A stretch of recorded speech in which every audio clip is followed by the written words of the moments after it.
नमस्कार जंटी में स्वागत है आपका। मैं हूं योगेंद्र। आप देख रहे हैं बड़ी खबर। बड़ी खबर में हम बात करेंगे लंबे समय बाद प्रधानमंत्री नरेंद्र मोदी अमेरिका दौरे पे गए। ये दौरा काफी महत्वपूर्ण कहा जा सकता है। रणनीतिक साझेदारी के हिसाब से, द्विपक्षीय वार्ताओं के हिसाब से, या वर्तमान में जिस तरह की परिस्थितियां सिक्योरिटी को लेकर के बनी है, उन तमाम हालात और परिस्थितियों के लिए महत्वपूर्ण माना जा सकता है। दुनिया के तमाम मुल्क इस वक्त वर्चुअल हैं, लेकिन ये अभी क्वाड की बैठक होगी। उसी के दरमियान ऑस्ट्रेलियाई प्रधानमंत्री और जापान के प्रधानमंत्री से भी प्रधानमंत्री की द्विपक्षीय वार्ता एजेंडे में तय है। वो बाइडेन से भी उनकी मुलाकात है।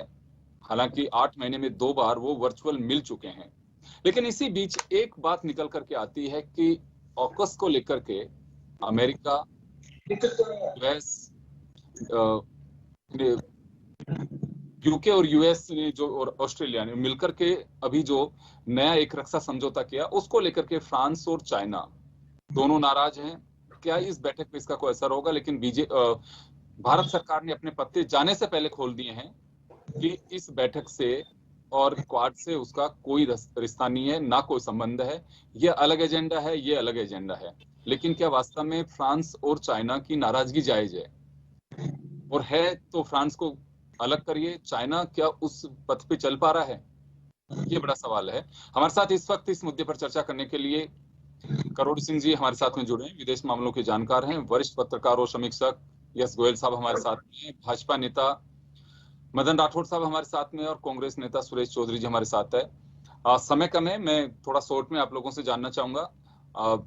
सिंह साहब, आपके पास आना चाहूंगा। करोड़ सिंह जी, इस दौरे को हम देखें तो काफी महत्वपूर्ण है। 8 महीने में 2 बार वर्चुअल मीटिंगें हो चुकी हैं बाइडेन के साथ में, और अभी एक तरह से कहें कि द्विपक्षीय वार्ता, डोभाल साथ में गए हैं, विदेश के मामलों के जानकार और साथ में लोग गए हुए हैं। तो क्या कुछ निकल के आ सकता है रिजल्ट, चाहे भारत के परिप्रेक्ष्य में हो? क्योंकि ट्रंप के जाने के बाद में कुछ स्थितियां बदली हैं जो बाइडेन उस तरह से देख पाएंगे। देखिए योगेंद्र जी, जो इस तरह की मीटिंग होती है, यूएन जनरल असेंबली को एड्रेस करना और कुवैत की मीटिंग में जाना, ये एक लोकाचार और फॉर्मल मीटिंग होते हैं। और जब हेड ऑफ द स्टेट मिलते हैं तो फॉर्मल मीटिंग से बहुत कम निकलता है। फॉर्मल मीटिंग से पहले सब कुछ तय हो जाता है। फॉर्मल मीटिंग में केवल औपचारिकताएं और गुडी गुडी बातें होती हैं, और फिर कुछ अगर प्रपोजल होता है कुछ तो उस पर साइन किए जाते हैं। तो लेकिन इसके साइडलाइन से जो बाइलेटरल मीटिंग होंगी अलग अलग नेताओं के साथ, वो ज्यादा महत्वपूर्ण होंगी। जैसे जापान के प्रधानमंत्री से भी होगी, ऑस्ट्रेलिया के प्रधानमंत्री से होगी, फ्रांस के प्रधानमंत्री से भी बातचीत होनी है। तो इनसे क्या निकल के आता है, क्या समझ विकसित होती है भारत को लेके, और किस तरह से ये देश भारत के लिए मददगार हो सकते हैं। कुवैत के द्वारा भारत ये चाहता है कि किस तरह से कुवैत को भारत के आर्थिक विकास का, भारत की एनर्जी रिक्वायरमेंट है या दूसरी जो भारत की सुरक्षा संबंधी आवश्यकताएं हैं, उनका एक साधन बनाया जाए कुवैत को। अमेरिका ये चाहता है कि कुवैत को चाइना को कंटेन करने का किस तरह से साधन बनाया जाए। तो कुवैत को अमेरिका ये चाहेगा कि कोई मिलिट्री टाइप का ओरिएंटेशन दें, लेकिन भारत ये चाहेगा कि कुवैत आर्थिक विकास का, तकनीकी विकास का और साइबर सिक्योरिटी और स्पेस सिक्योरिटी का कुछ साधन बने। तो भारत और अमेरिका में इस बात को लेकर थोड़ा बहुत हो सकता है डाइवर्जेंस हो, लेकिन दोनों कुवैत को मजबूत करना चाहते हैं। चाइना को लेके, चाइना एक मैरीटाइम सिक्योरिटी तक ही थ्रेट नहीं है, चाइना सिक्योरिटी, साइबर सिक्योरिटी और इंडो पैसिफिक में स्पेस सिक्योरिटी को लेके भी थ्रेट है। तो इन सबको कुवैत को कैसे एक्सपेंड किया जाए। इसके साथ साथ कुवैत को पहले कुवैत प्लस की बात साउथ कोरिया और को सम्मिलित किया था, अब फिर शायद कुछ बात हो कि कुवैत को और बढ़ाया जाए, ब्रिटेन वगैरह को सम्मिलित किया जाए, इस तरह का कुछ प्रपोजल हो सकता है। लेकिन इसमें भारत के तो सबसे बड़ी बात होगी। इसी बीच ऑस्ट्रेलिया, यूके और यूएस का जो रक्षा समझौता है, जिससे हम आम पब्लिक ऑकस के नाम से जान रही है, उसको लेकर के फ्रांस, क्योंकि यूरोपियन कंट्रीज के साथ में अभी थोड़ी दिक्कत आ रही है कि वो अमेरिका को उस तरह से नहीं देख पा रहे हैं। उनका रवैया थोड़ा सा अमेरिका के प्रति बदल रहा है, खासकर बाइडेन के बाद में भी। ट्रंप के समय पे भी कुछ लोगों के साथ में कुछ कंट्रीज के साथ में वैसे संबंध नहीं रहे थे जो वर्षों से चले आ रहे थे। तो क्या वास्तव में इसका कोई असर पड़ सकता है इस बैठक के? देखिए, ये न्यूक्लियर सबमरीन का है, तो सबको ये आशंका है कि कहीं न्यूक्लियराइजेशन न बढ़े। एक तरह का न्यूक्लियराइजेशन के लिए कंपटीशन बढ़ेगा तो विश्व की सुरक्षा के लिए सुरक्षा नहीं होकर खतरा बन सकता है। तो सबको ये आशंका है कि कहीं ऑकस पोकस के रूप में उभर कर सामने ना आ जाए। ये आशंकाएं सभी देशों को लगी हुई हैं। लेकिन ब्रिटेन और अमेरिका की जिस तरह की दोस्ती है, हम बोलचाल की भाषा में ये कहते हैं कि ब्रिटेन तो अमेरिका का 51वां स्टेट है। तो ब्रिटेन और अमेरिका ये चाहते हैं। अदरवाइज ऑकस से पहले भी 5i नाम का एक संगठन है चाइना पे नजर रखने के लिए, उसमें New Zealand, Australia, Canada, Britain, America ये सब है। तो ऑलरेडी चाइना पे कंट्रोल करने के लिए तो है। लेकिन इसका जो ऑकस का इंपॉर्टेंट चीज है वो न्यूक्लियर सबमरीन को लेके है। तो ये न्यूक्लियराइजेशन की जगह आर्म्स रेस बढ़ेगी, तो इसके लिए संयुक्त राष्ट्र संघ भी चिंतित हो सकता है। वापस आ रहा हूं मैं गोयल साहब के पास में जाना चाहूंगा। गोयल साहब, मैं अक्सर एक चीज देखता हूं कि पहले ये सब कुछ नहीं हुआ करता था। अगर प्रधानमंत्री जी बाहर भी जाते हैं तो उसके राजनीतिक मायने भी निकाले जाते हैं। अगर वो बैठक भी होती है अपने समकक्ष या किसी विकसित राष्ट्र के शासनाध्यक्ष के साथ में, तो हम उसके राजनीतिक तरह से भी देखते हैं, क्योंकि ये हम भूल जाते हैं कि देश में पॉलिसी स्थायी होते हैं, निश्चित रूप से सरकारों का उस पर असर पड़ता है। अमेरिका में बाइडेन की अगर हम बात करें तो बाइडेन अपने नजरिए से कुछ नहीं कर सकते।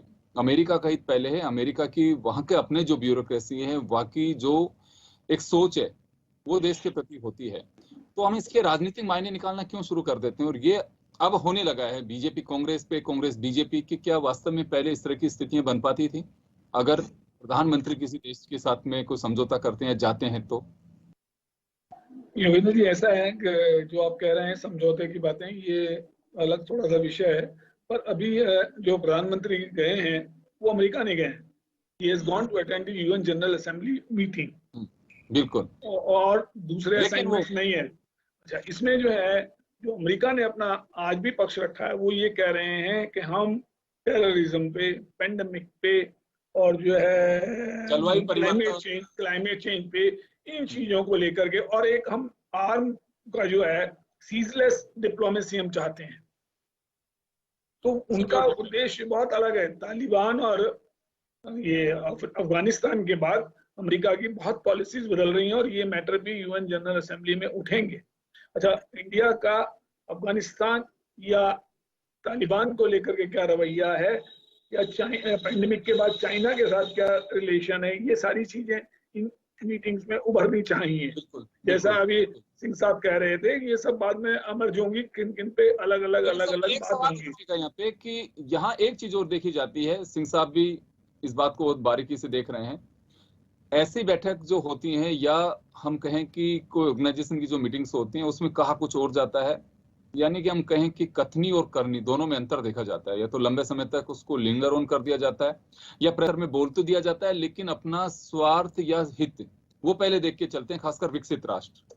हाँ, तो यूएसए जो है, ये जो यूएन जनरल मीटिंग हो रही है, इससे कोई दो राय नहीं रह सकता कि जो तालिबान अफगानिस्तान के मध्य हुआ है और काबुल तक ये सारी चीजें गई हैं, उससे पूरे विश्व में क्या असर पड़ा है, पेंडेमिक से ज्यादा वो असर पड़ा है। तो यूएसए अपनी जो 20 साल की जो उनका स्टे था अफगानिस्तान में, उसको मजबूत करने के लिए क्या उनका लौटना सही था या नहीं लौटना सही था, या वापस जाना उनको चाहिए, ये सारी चीजें यूएन असेंबली में उठेंगी।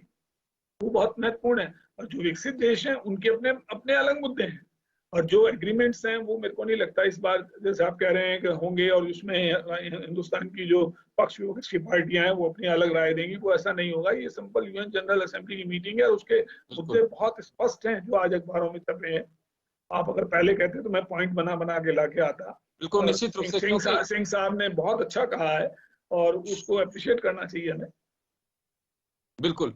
राठौर साहब, आपके पास आना चाहूंगा। मेरा सवाल ये इस वजह से है कि हम बहुत अच्छे से और बेहतरीन तरीके से जानते हैं कि यूएन असेंबली होती है, या फिर अगर कोई भी ऑर्गेनाइजेशन जो होता है, बने हुए हैं विकसित राष्ट्रों के साथ हमारी भूमिका को लेकर के हों, चाहे एशिया के जो देश हैं उनके साथ बने हुए हों, या फिर यूरोपियन कंट्रीज के साथ हमारे हित साधने के लिए जो हम कोशिश करते हैं, वो ग्रुप्स बने हुए हैं। और इसमें प्रधानमंत्री कोई भी होगा, क्योंकि उसकी प्लानिंग पहले से सेट होती है, सरकार की आइडियोलॉजी का उस पर कोई ज्यादा असर नहीं पड़ता है।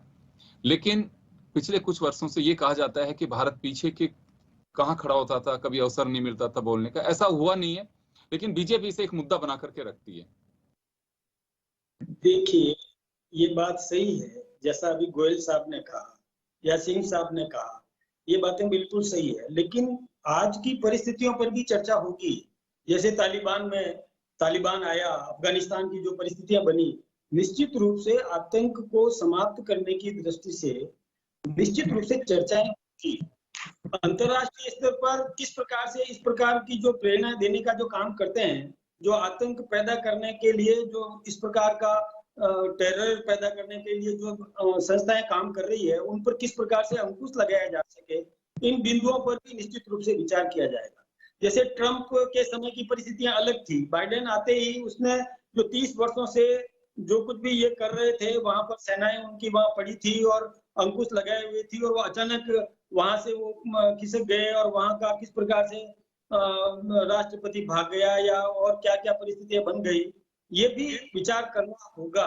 निश्चित रूप से हम आंख मूंद करके बैठे नहीं रह सकते। देखिए, वर्तमान परिस्थितियां और जो एक बैठक से दूसरी बैठक के दरमियान समसामयिक मुद्दे, दुनिया की आने वाले दिनों की चुनौतियां, ये अक्सर इन बैठकों का एजेंडा रहता है। चाहे महामारी हो या फिर घुसपैठ हो, एक मध्य एशिया हो, चाहे फिर समुद्री सीमाएं हो, शिक्षा हो, दुनिया भर में बढ़ता नशे का कारोबार हो, या फिर कहें कि टेक्नोलॉजी हो, साइबर क्राइम हो, तमाम पहलू ऐसे एजेंडे में होते हैं जिससे पूरे देश और दुनिया प्रभावित हो रही है। ये तो एक जनरल असेंबली का एक जनरल मुद्दा हुआ। मैं ये नहीं कह रहा, मैं ये कह रहा हूं कि ये सब चीजें होती हैं, आपने खुद ने भी कहा, लेकिन यहाँ सरकार या पार्टियां जो भुनाने की कोशिश करती हैं, वो मैं जानना चाह रहा हूं कि क्या वास्तव में इन चीजों को, चाहे सिक्योरिटी से जुड़ी बातें हो, चाहे इंटरनेशनल रिलेशन से जुड़ी बातें हो, इस पर राजनीति नहीं होनी चाहिए? नहीं, बिल्कुल नहीं होना चाहिए। अंतर्राष्ट्रीय स्तर पर भारत एक है और एकता का संकेत देने की जरूरत है, चाहे कांग्रेस हो या इस वजह से होता है कि देखिए, ये इस वजह से कहा जाता है कि पहले सब नहीं होता था। मदन जी, ये सवाल मैं इस वजह से कर रहा हूं, अक्सर पार्टी के कार्यकर्ता, नेता अपने आम बोलचाल में या सभाओं में ये बात कहते हैं कि देखिए वहां क्या गरज के आए मोदी जी, कभी ऐसा नहीं हुआ। तो सामने जब होती है तकलीफ विपक्षी पार्टियों को, तो वो भी उसी तरह से करते हैं। इसी वजह से ये राजनीतिक रंग चढ़ता है, जबकि इन दोनों पर किसी तरह की कोई बात होनी नहीं चाहिए। सुरेश जी, मैं आपके पास आना चाहूंगा। अंतर्राष्ट्रीय मुद्दे कुछ ऐसे होते हैं कि किसी सरकार के हाथ में बहुत ज्यादा कुछ नहीं होता है। आज अमेरिका का जो प्रेशर होता है, सरकार चाहे आपकी रही हो चाहे वर्तमान रही हो, वो अपने अंदाज से वही करेंगे। लेकिन एक फिर भी मैं कहना चाहूंगा, गवर्नमेंट चाहे पहले हो चाहे आज हो, कुछ मुद्दों को लेकर के आज भी हम न्यूट्रल हैं और हमारे निर्गुट, ताकि जो हमारी पॉलिसी रही हम उसमें काफी कुछ हद तक आज भी चल पा रहे हैं। बहुत ज्यादा प्रो होने की कोशिश की जाती है तो कई बार समीक्षक विशेषज्ञ इस बात को लेकर के ताकीद करते हैं कि हम उस रूट पे हमें नहीं जाना चाहिए, वो खतरे की घंटी हो सकता है। अभी चीन को लेकर के कई बार राहुल गांधी चर्चाएं करते हैं, उठाते हैं। क्या लगता है आपको कि सरकार या हमारे रणनीतिकार उस पर पूरी तरह से ध्यान नहीं होगा? वो खुद भी चाहते हैं कि हमारी जो सेना के साथ साथ हमारी सीमाएं भी महफूज रहें।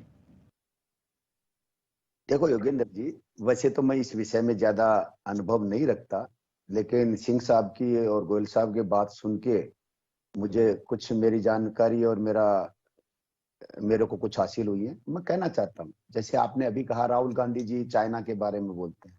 राहुल गांधी जी ये कह रहे हैं कि देश की जमीनी सीमाओं के अंदर अगर कोई राष्ट्र आता है, चाइना की सेना अपनी सीमा पे के अंदर आके कोई कब्जा करते हैं और अपनी सत्तासीन पार्टी के लोग उसमें झूठ बोलते हैं, तो गलत है। उसके बाद में वो चीजें आई, देश ने देखा, एक बात। दूसरी बात, कोई भी राष्ट्राध्यक्ष दूसरे राष्ट्र में जाते हैं, उनका वेलकम का सिंह साहब और गोयल साहब खूब अच्छी तरह समझते हैं कि एक डेकोरम है कि ये लोग लेने आएंगे, ये रिसीव करेंगे, ये ऐसे होगा।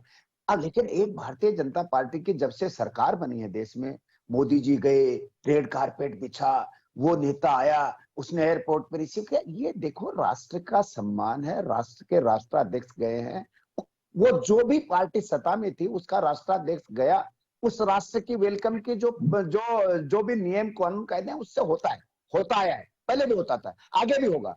लेकिन इसके लिए ये बातें करना और विदेशी धरा पे जाके देश के लोगों को प्राइम मिनिस्टर संबोधित करें और वहां ये कहें कि इस देश में 70 साल तक कुछ नहीं था, इस देश में 70 साल तक विदेशी भूमि पे जाके मेरा आपके चैनल के माध्यम से, मैं प्रधानमंत्री जी से बात तो कर नहीं सकता, लेकिन मैं आपके चैनल के माध्यम से हाथ जोड़ के प्रधानमंत्री से विनय अनुनय अनुरोध करता हूं कि विदेश में जाके वो ये न कहें कि भारत कमजोर है।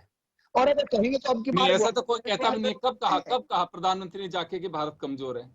जब अमेरिका के अंदर भारतीय लोगों को संबोधित कर रहे थे, उस टाइम पे कहा, आपके चैनलों ने चलाया, हम तो वहां थे नहीं, कि भारत में इस टाइम कुछ नहीं था। मोदी जी आने के बाद में ये वो न तो बुलेट ट्रेन चली, और वो जो चल रही थी वो ट्रेन अडानी अंबानी ले जा रहे हैं। तो इसलिए मेरा अनुरोध है कि न तो वो न जाके मैं रोकना चाहूंगा। खैर चलिए, यूएन की जनरल असेंबली है ये, लेकिन इसी दौरान कुछ प्रोग्राम्स फिक्स हुए हैं उनके, चाहे जापान के साथ हो, चाहे ऑस्ट्रेलिया के साथ हो, या चाहे अमेरिका के जो बाइडेन के साथ में हो, जिनके साथ में प्रधानमंत्री को चर्चा करेंगे। वहां जलवायु परिवर्तन, दुनिया के सामने जो चुनौतियां हैं, चाहे जलवायु परिवर्तन हो, साइबर क्राइम हो, समुद्री सीमाओं में सुरक्षा की बात तो हो, और भी दूसरे जो मुद्दे हैं, बेरोजगारी हो या फिर महामारी हो, ऐसे कुछ मुद्दे हैं जिनको लेकर के वहां जनरल चर्चा की जाएगी। क्या सहमति बन पाती है और उसका असर क्या होगा, क्योंकि दुनिया ये जानना भी चाहती है कि जनरल असेंबली में जो टॉपिक्स आते हैं सामने, जिनमें सहमति बन पाती है, उसका असर भी दिखना चाहिए। ये सबकी एक निगाह इसी वजह से इस पर टिकी हुई है। अगर ये जब बैठकें होती रहेंगी और उन चर्चाओं का कोई अंदाज भविष्य में दिखाई नहीं देगा, तो मुझे लगता है कि इसकी महत्व भी खत्म होता चला जाएगा, एक औपचारिकता बन करके रह जाएगी। बहुत बहुत शुक्रिया आप सभी का। बड़ी खबर में इतना ही, दीजिए इजाजत, नमस्कार।